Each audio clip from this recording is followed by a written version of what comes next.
Hello everyone, welcome back to my channel. চলে আসলাম নতুন আরেকটা ভিডিও নিয়ে। আজকের ভিডিওতে শেয়ার করব আমার রান্নার রেসিপি। তো সেই দিন আমি মাছ রান্না করেছিলাম, রুই মাছ, সেটাই তোমাদের সাথে শেয়ার করব। তো এখানে দেখতেই পাচ্ছ টমেটো আর পেঁয়াজটা পেস্ট করে নিয়েছিলাম, আর এখানে আছে আলু আর ফুলকপি। ফুলকপিটা একটু ভাপিয়ে নিয়েছিলাম। তো তোমরা চাইলে নাও করতে পারো, সেটা তোমাদেরই ব্যাপার। তারপরে দেখো আমি এখানে কড়াই বসিয়ে দিয়েছি, তেলটা গরম হয়ে গেছে। তারপর তেলের মধ্যে এখন দিয়ে দিব জিরেটা হালকা একটু ভাজা হয়ে গেলেই তারপর কিন্তু করে রাখা টমেটো আর পেঁয়াজের পেস্টটা দিয়ে দিতে হবে। তারপর সেটা হালকা করে ভেজে নিব যাতে কাঁচা গন্ধটা চলে যায় টমেটো আর পেঁয়াজের। তারপর কিন্তু দিয়ে দেব এখানে স্বাদ মতো নুন, তোমরা পরিমাণ মতো নুন দিয়ে দেবে। তারপর দিয়ে দেব লঙ্কার গুঁড়ো, তারপর দেব হলুদ।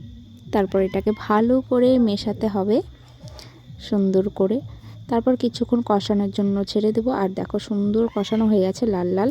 অত বেশি কষানো যাবে না, না হলে পোড়া পোড়া গন্ধ আসবে। তারপরে দেখো আলু ফুলকপিটা দিয়ে দিচ্ছি। আলু ফুলকপিটা দেওয়ার পর একটু ভালো করে কষিয়ে নেবে, কারণ আগে তো টমেটো আর পেঁয়াজের পেস্টটা অত ভালো করে কষানো হবে না। হালকা যাতে কাঁচা গন্ধটা চলে যায় সেইভাবেই কষাতে হবে। তারপর আলু ফুলকপিটা দেওয়ার পর ভালো মতন মিশিয়ে নেব।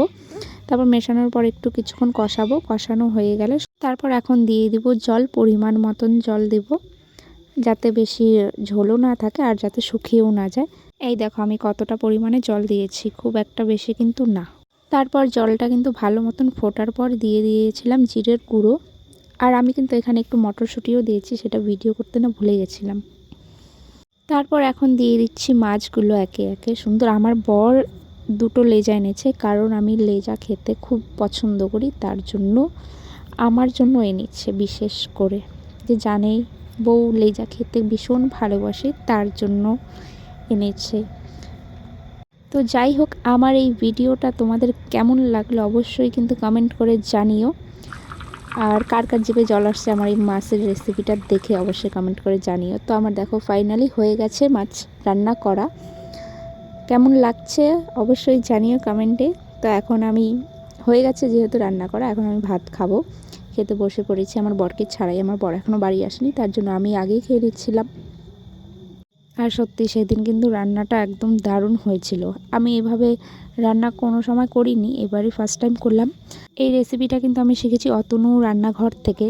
তো দারুণ লাগে ওনার ভিডিওগুলো আমার দেখতে, তো সেখান থেকেই শেখা। জানি অনেকে এইভাবে রান্না করে খায়, কিন্তু আমার কাছে নতুন একটা রেসিপি ছিল, তার জন্য ভাবলাম তোমাদের সাথেও শেয়ার করি। আর সত্যি মুখে নিতেই একদম জাস্ট ওয়াও ছিল। আমি নিজে রান্না করে নিজেই ফিদা হয়ে গেছিলাম, এত ভালো হয়েছিল সেদিন মাছের ঝোলটা খেতে। এইভাবে কিন্তু তোমরা অবশ্যই একবার ট্রাই করো। তো চলো আজকের মতন টাটা।